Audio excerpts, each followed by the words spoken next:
Egypt, ancient land of awe and wonder, whose people whisper from the desert sands.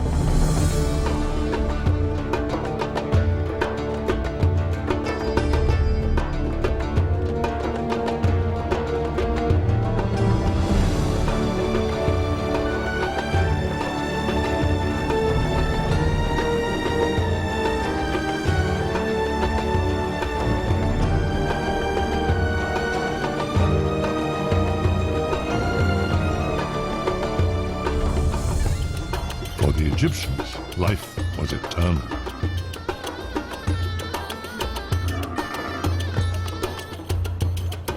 They searched the globe for ingredients to preserve their bodies and their immortality. With knowledge gained from centuries of practice, our priests created the finest mummies the world has ever known.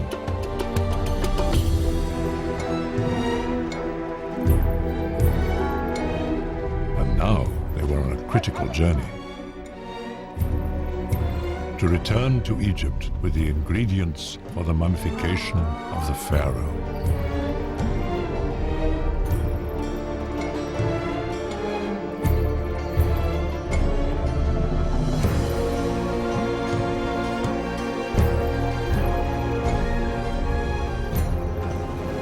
Ramesses the Great was being prepared for the next stage of his life, when his mummy would resurrect in paradise. But how they were mummified, where they were hidden, and whether they may still give life today, these are the secrets of the pharaohs.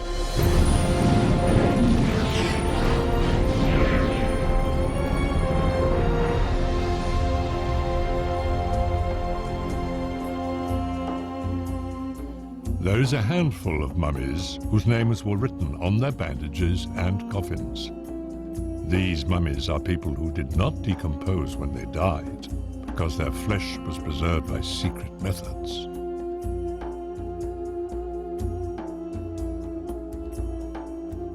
And according to the writing, these mummies are three of the most powerful pharaohs that ever lived: Ramesses the Great, his father, and his son.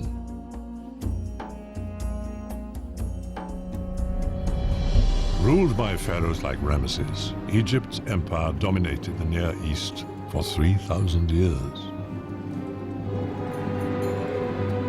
And in all that time, Egypt's gods and government barely changed.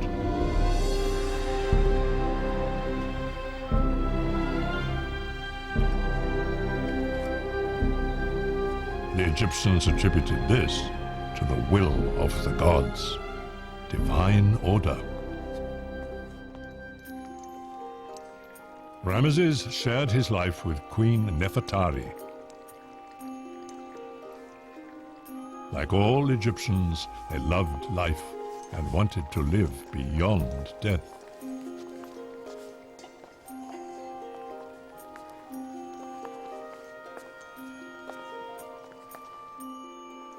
They thought dying was just a gateway to the next world, that if they'd been good on earth, their lives would continue in paradise. So they prayed that their honesty and offerings would ensure order on earth and beyond.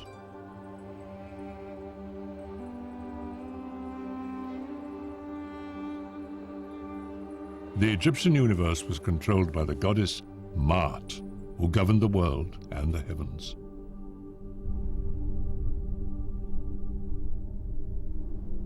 Even Ra, the mighty sun god, obeyed the laws of Maat.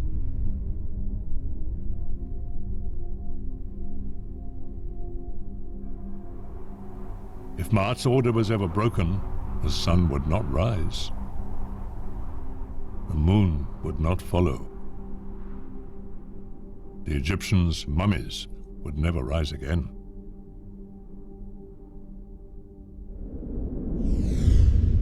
They called the soul, or the essence of each person, his Ba. After death, your Ba faced final judgment. Your heart was placed on the scales of justice, and weighed against the feather of truth.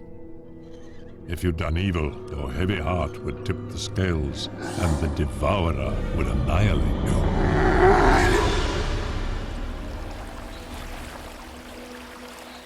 But if you'd always been truthful and righteous, your heart would be feather light. Your soul would fly to paradise to re-enter your body. Your mummy would come to life in the next world,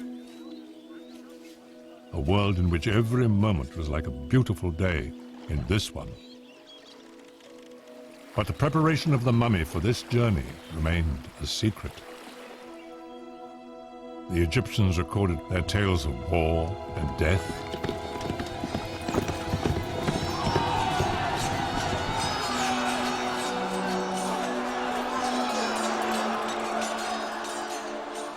Their myths and legends. Everything except how they mummified their dead. Strangely, no complete records have been found. So when the last priest of ancient Egypt died, he took the secret to his grave.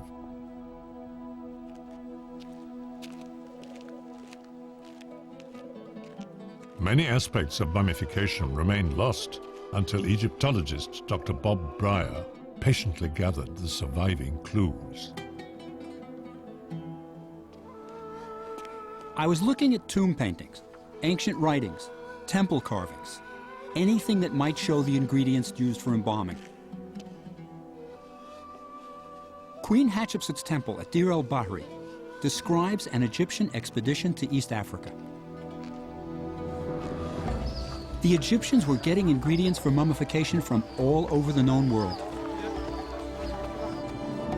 The first mummies were natural, dried by burial in the hot desert sands. But when the Egyptians started to use tombs and pyramids, the bodies were no longer in contact with the sand, so they had to preserve the body artificially, and the art of mummification was born. To dry the body, embalmers covered it for 35 days with natron, a naturally occurring blend of salt and baking soda.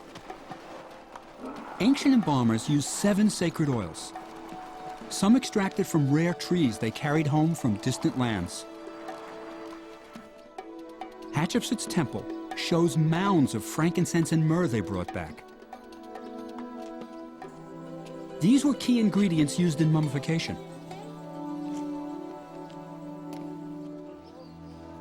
Over time, the Egyptians noticed that beeswax, pine resin, and golden honey were particularly good at preserving mummies.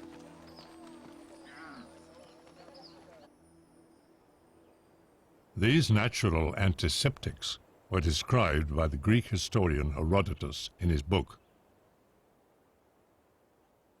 Priests sliced the skin with flint knives, removed the internal organs like the liver, and left the heart, which they believed to be the seat of consciousness, in place. The jackal-headed Anubis guarded the mummy. His tent allowed arid desert breezes to dry the body.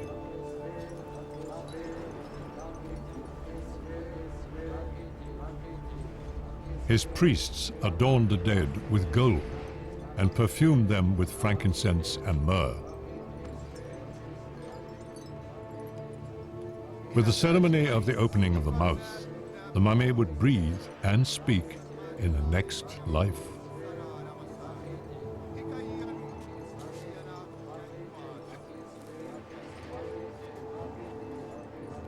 The priests chanted powerful spells as the mummy was wrapped.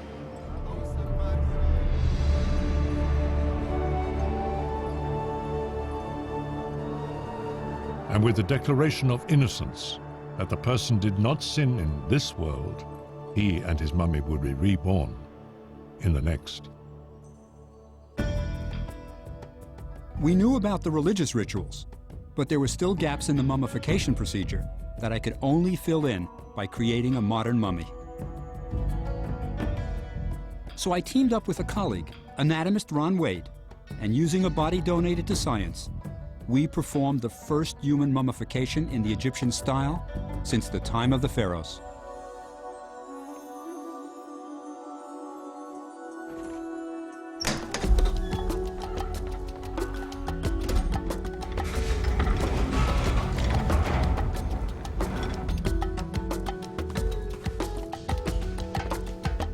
For 20 years, scientists have tried to extract usable DNA from Egyptian mummies without success.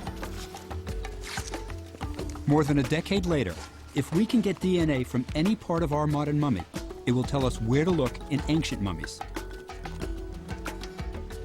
I'm not a DNA expert, but working with Dr. Angelique Cortals, a specialist in this field, we took samples of skin, muscle, and bone from the modern mummy.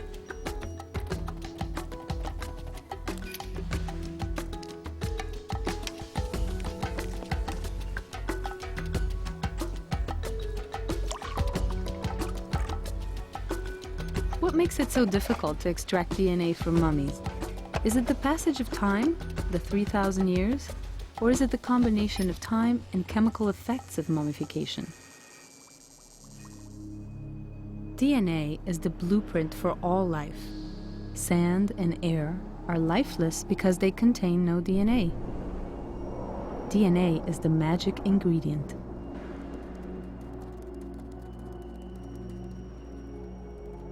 Where there's DNA, there's life. This instruction manual is written in a 4-letter code. You rearrange these 4 code letters, and you get endless possibilities to make a living organism. So a beetle and a bee, a bird and a man, have the same components in every cell, just rearranged and in different lengths. DNA changes slightly with every generation, and these changes are recorded. So, by comparing their DNA, we can tell how closely plants and animals, including people, are related. DNA can even tell us what diseases ancient mummies suffered. Some diseases, like malaria, are caused by parasites invading the body.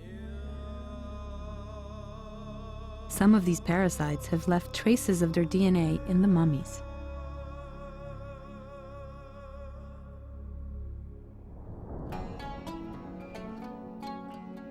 Many ancient Egyptians died from malaria, just as millions of people will this year. Like all life, diseases like malaria evolve over time to survive. Because malaria parasites reproduce very fast, their DNA evolves quickly. Thousands of generations of malaria have lived since the pharaohs ruled. I want to compare ancient malaria with its modern descendant, ancient DNA with modern DNA. The differences may point towards a cure, and millions of lives could be saved in the future. These tests will give us the answer. Perhaps the DNA held in mummies like Ramses will help to cure people today.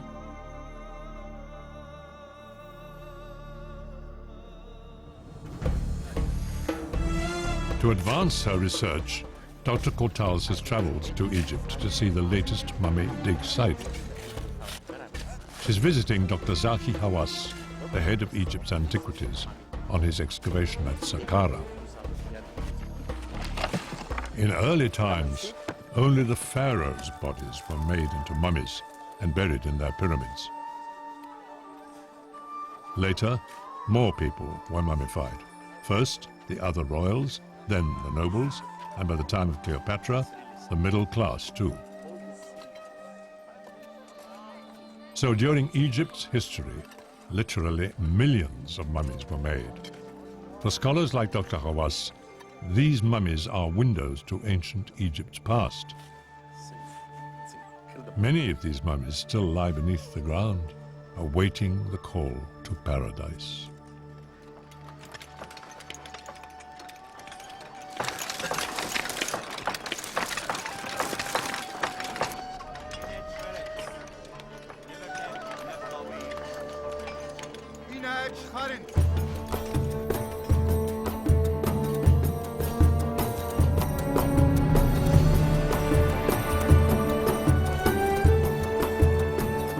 While Ramesses believed his mummy would come to life in paradise, he knew he also lived as long as people remembered him, as long as they said his name. So he built monuments to himself and to his beloved Nefertari.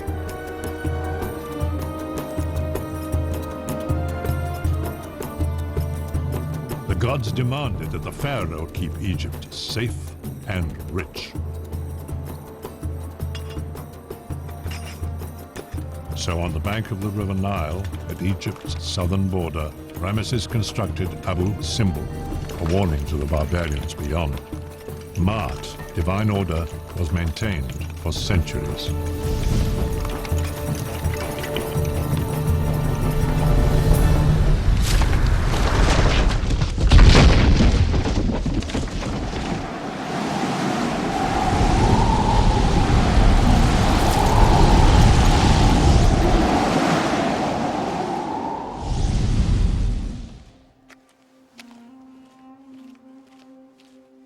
As I was looking for clues to mummification, I became involved in the lives of the pharaohs.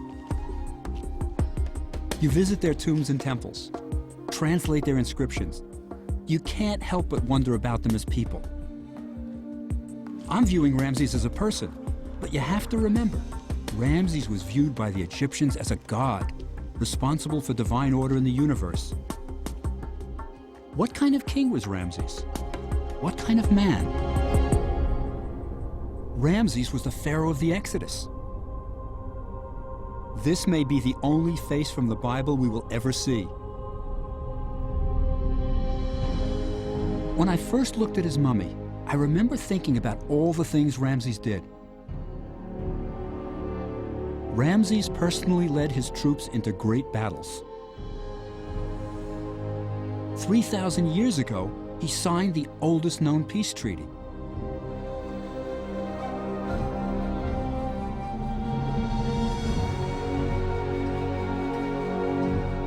Ramses built more temples up and down the Nile than any other pharaoh.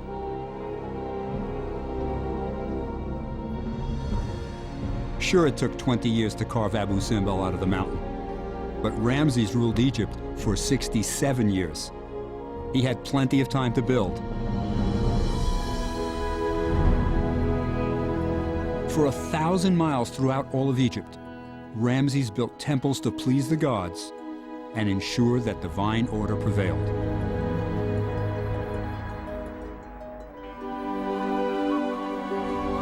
He intended to be remembered because the ancient Egyptians believed that the memory of a good man lives forever.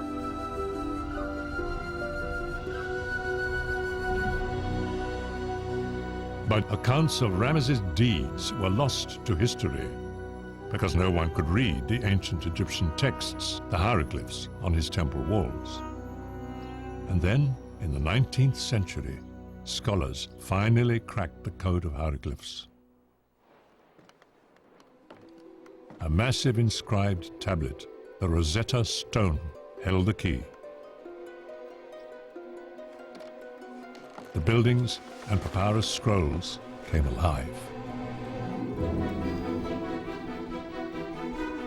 Only a few dozen people could read hieroglyphs, and one of the finest translators was an American, Charles Wilbur.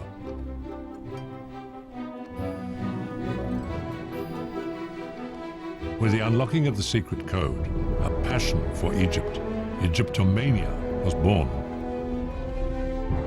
And ever more adventurers arrived on Egypt's shores to search the sands for hidden tombs.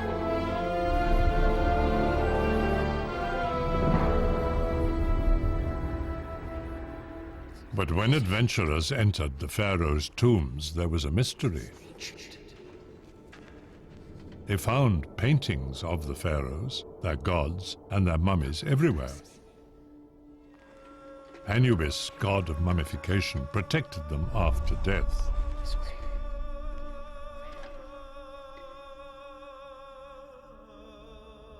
Painted food and drink fed the mummies. The night sky kept watch over the sleeping pharaohs.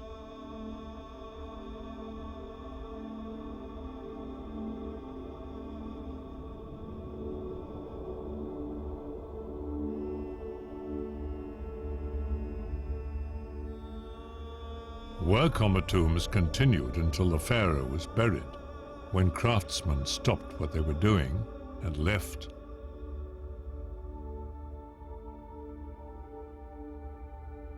But though these tombs were made for kings, not a single pharaoh's body remained.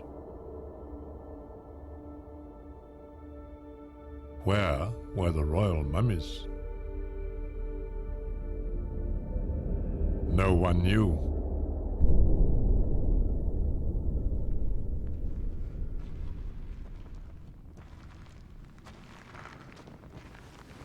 Tombs have been robbed for thousands of years.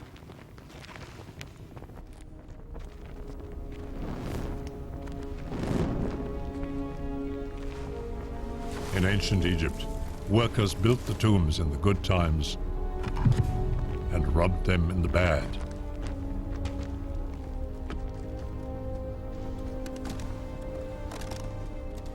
After the great reign of Ramesses, there had been many hard years, so the royal tombs were raided.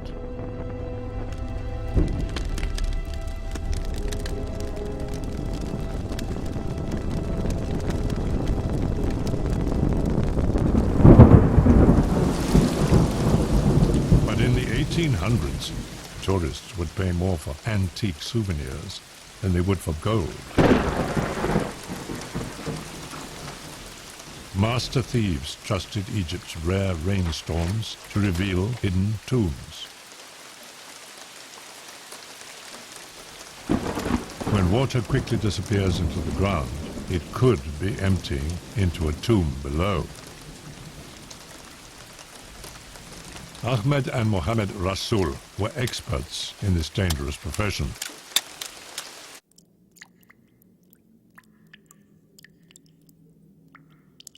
And now they'd made a discovery that would change history.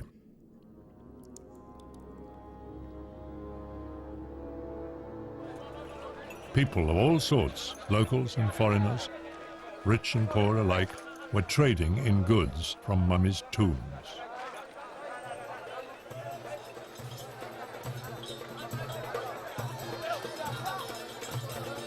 Like other code breakers, Charles Wilbur knew no pharaoh's mummy had ever been found, but that some unusual artifacts had recently appeared for sale in Egypt.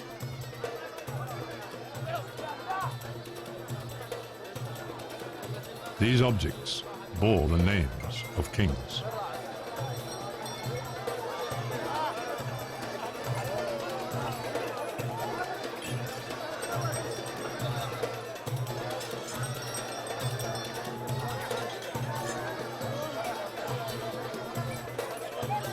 The Rasuls could not read the hieroglyphs on what they found, but Wilbur could.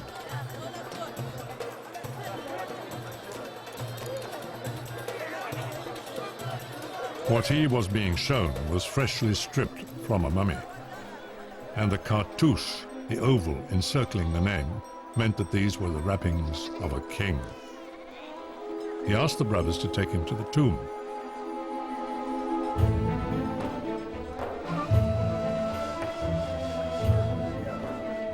The gleaming new house told him the brothers had come into some money recently. There were only two ways to earn a living here: farming and tomb robbing, and sudden wealth didn't come from farming.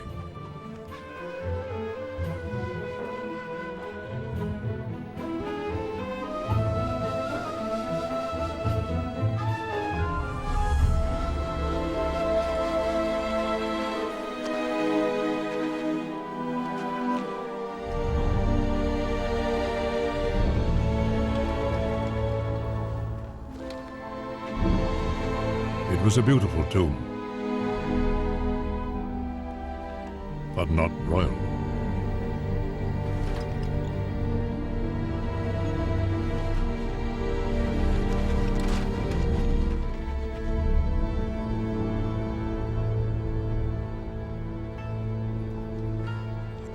Wilbur had to leave Egypt soon.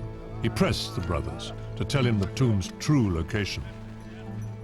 They were suspects already, and police judgment would be rough if they didn't cooperate. In desperation, he offered bakshish, a bribe for the truth. Wilbur went to investigate the Valley of the Kings himself. In early Egypt, pharaohs built their tombs in pyramids, but the gold in the pyramids was a magnet for thieves who plundered them soon after they were built. So the pharaohs moved their tombs hundreds of miles south down the Nile to this hidden valley. Eventually, this too was robbed.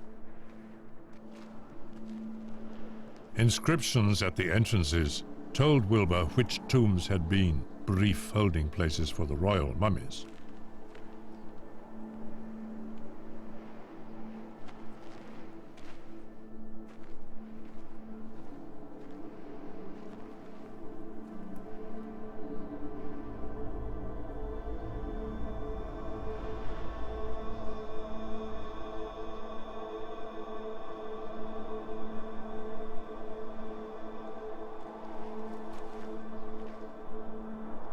But the trail went cold. And why had relics from different kings and queens, spanning centuries, appeared on the market suddenly and at the same time?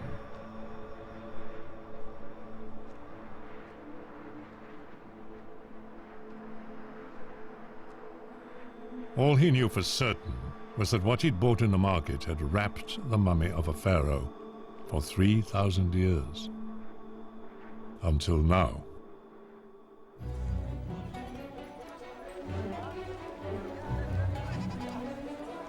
Wilbur wanted to save a pharaoh's tomb. He tried to persuade the brothers to tell him where it was one last time.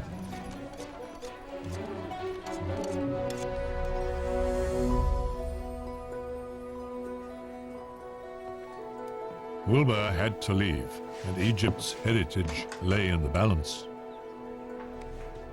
The brothers had left him no option.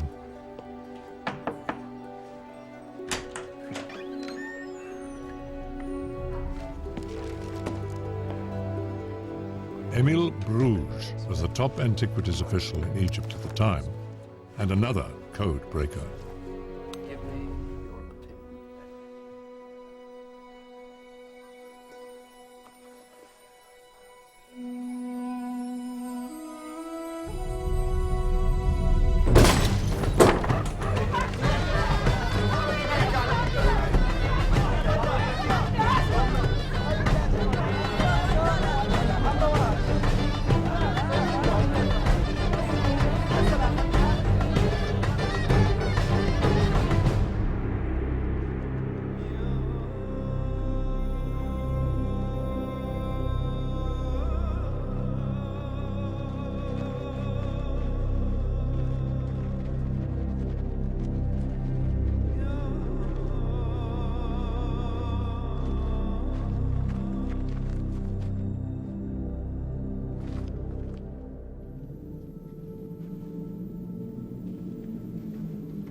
This was the pharaoh's tomb.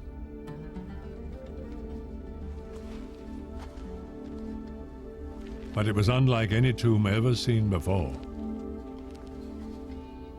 Dozens of mummies, all royal.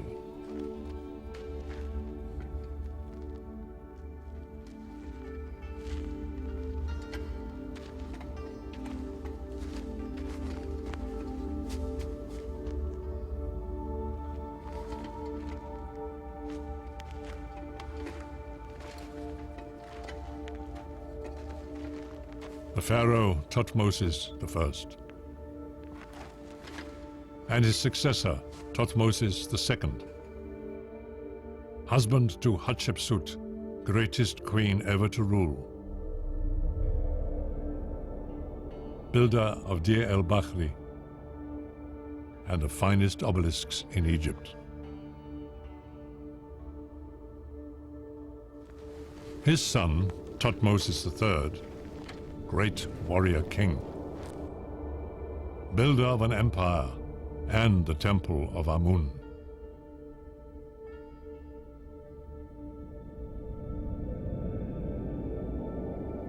Ramesses III, whose legacy stands at Karnak and beyond.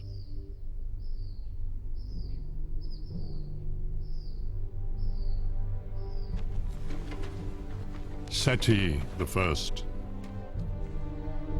brilliant general who commissioned exquisite temples at Abydos and Thebes.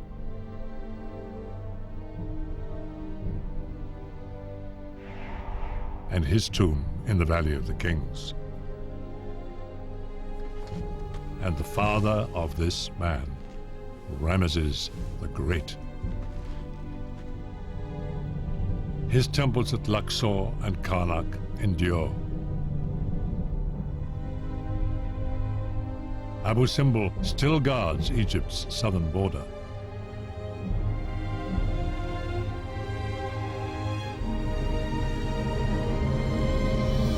His name lives on. These were the men and women who built Egypt. The Cairo. Immediately go.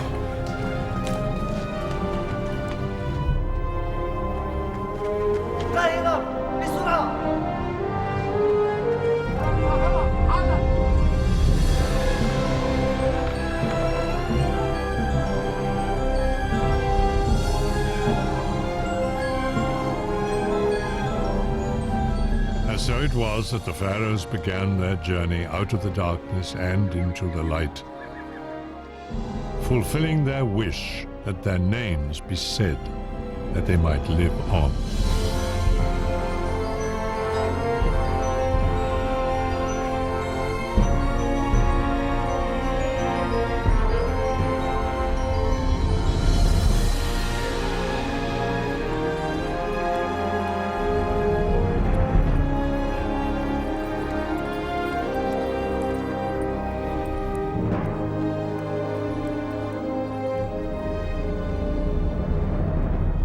Four decades later, Howard Carter would find the near-perfect tomb of the boy king, Tutankhamun. But the greatest cache of royal mummies in history, 40, including 12 pharaohs, had left the Valley of the Kings forever. These mummies traveled 400 miles north to Cairo, where they lie today.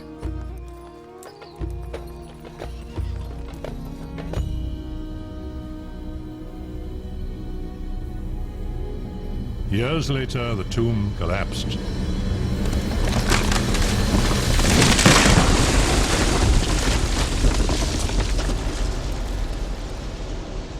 But the mummies had been saved and may yet yield their secrets. The samples from the modern mummy's skin, muscle, and bone have shown that the skin and muscle didn't contain DNA, but the bone did. 4 times more DNA than ever extracted from an ancient Egyptian mummy. Now we know where to look for DNA in ancient mummies, in the bones.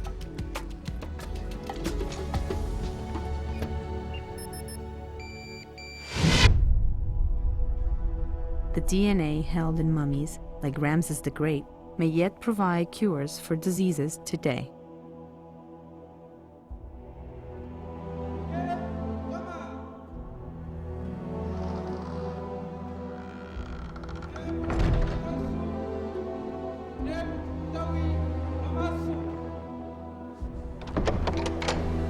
Some might call it luck that the ancient priests hid the pharaoh's mummies,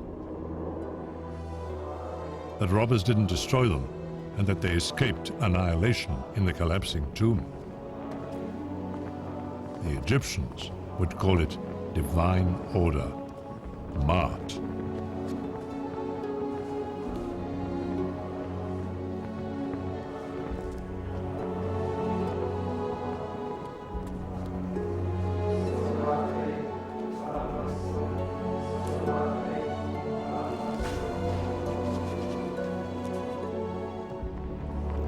But now we may be on the cusp of another wonder. The pharaoh's mummies have meant different things over the centuries. For the ancients, they were a source of hope. For the robbers, a source of wealth. For scholars, a source of knowledge. But finally, perhaps the mummies will fulfill their destiny. To sustain the gift of life.